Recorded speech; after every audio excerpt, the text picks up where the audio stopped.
It's still there. Sometimes you can sense it. You don't always have to see it or hear it to know it's there. Still. Maybe I should start at the beginning. My nieces came round to see me, their uncle. They thought they were going to get, the normal things you get when you come to see an uncle. Play with football, and ice cream. But I gave them something more than possibly they could bargain with. I don't know whether it was right. Maybe in the end it was okay. We played inside for a little while, and then, of course, curiosity takes in. If only we could stop curiosity somehow, but in children it's greater than it is in men or explorers. They need to know. They need to see everything. So they came outside. I should have stopped them, but it was just me. Their parents had gone out shopping, so I thought, okay, let them outside. Maybe they won't see the shed. But what's the first thing they saw? What is the first thing? That. The shed. Why? It's just a room outside, keeping tools and nothing more. Why would it be exciting to a child? But it possesses the dark and the unknown, where outside is light. They were drawn to it like a moth is the moon. I tried to play games to keep them away from the shed, but still they wanted to come here. So what could I do? I could not explain it to them. I had to. What if they'd stumbled across it themselves? So I told them. I told them what was inside the shed. The creature that I captured. The bubba. First, maybe they didn't believe me. Maybe it didn't really matter. Maybe I was hoping that they didn't believe me and then we could just go on and play football or go back inside. But they wanted to know more. Such curious minds these children have these days. Too curious. So I told them. I told them about the creature inside the bubba. They asked so many questions.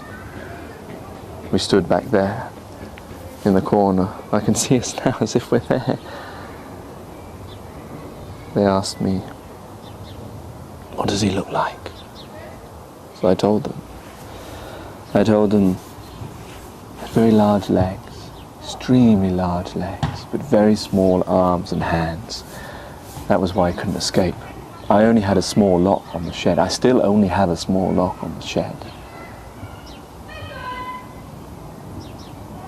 So its legs pushes itself up. With its hands it can't push the door down. Sometimes I do wonder why it doesn't use its legs to push the door down, or the walls, or the windows. It's only a shed. It's not like its fork knocks, but the children understood.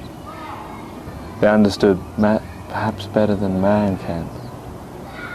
With their magical thinking, they could imagine like a force field keeping a creature in.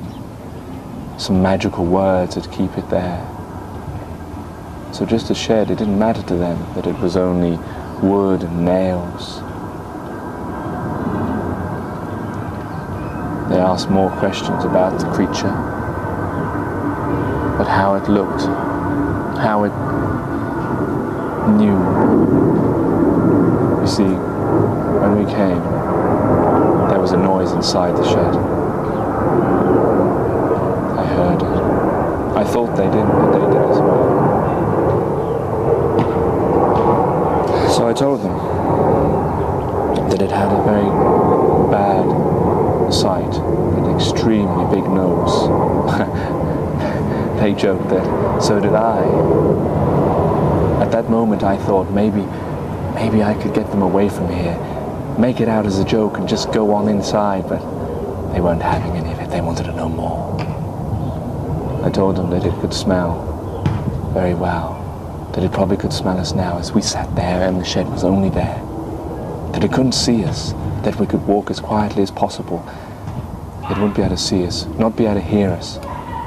They asked how it couldn't hear us. I told them because it had very long hair, long hair all the way down to its ears, and thus made it difficult for it to clear out its ears. So much earwax there that it couldn't hear possibly anything.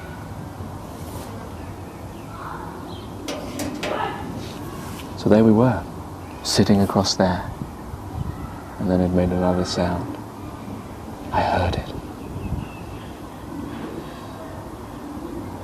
We froze. I just looked at them, staring. I couldn't hide the look in my eyes. They knew that I had heard something, seen something, that it was inside, that possibly it was waking up. So we went over towards the shed. I couldn't let them too near. Imagine if they were to see that thing, that creature, that bubba. Its big legs, its short arms, its long hair, its grotesque face. Imagine what nightmares it would have and never be able to sleep if it ever saw it. Imagine what the parents would think if I showed them the creature, so that I had to make sure that they stayed back while I slowly crept towards the window. I could feel the anticipation, not only in them but in me.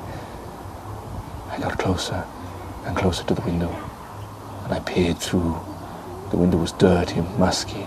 I had to look about, slowly, hoping that it couldn't smell me or see me. As I got closer, I looked around, and there it was, right in the corner, huddled up by the side, his legs crossed, looking around, slowly moving. I jolted backwards. The children noticed, my nieces. I told them that it was awake. The creature had woken up. Maybe it had smelled us. And then I felt it my duty to tell them. Tell them that it was dangerous. Then they asked me, was I pretending? I should have said yes, but how could I lie? But maybe sometimes it's better to lie than to tell the truth when you know what the truth really pertains to.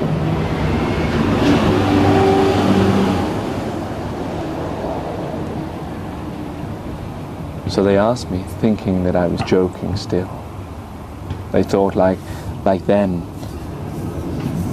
when they fantasized during the day about good and evil, about witches and doctors and all such strange stories they tell each other to entertain themselves as their magical mind starts to awake to creativity and consciousness. They asked me, but we've seen you go in the shed. We've seen that there's nothing inside. They didn't believe me. And then I let my ego get ahead of me, my own self-pride. I should have just said, yes, you're right, I'm joking, and we could have gone back inside, but no.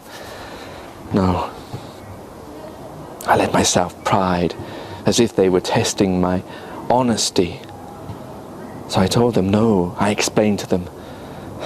And maybe this was the worst bit of it, thinking about it now, thinking about it later on, the worst bit of to tell them that sometimes, yes, sometimes I have opened the door and the creature is not inside and the lock is not broken.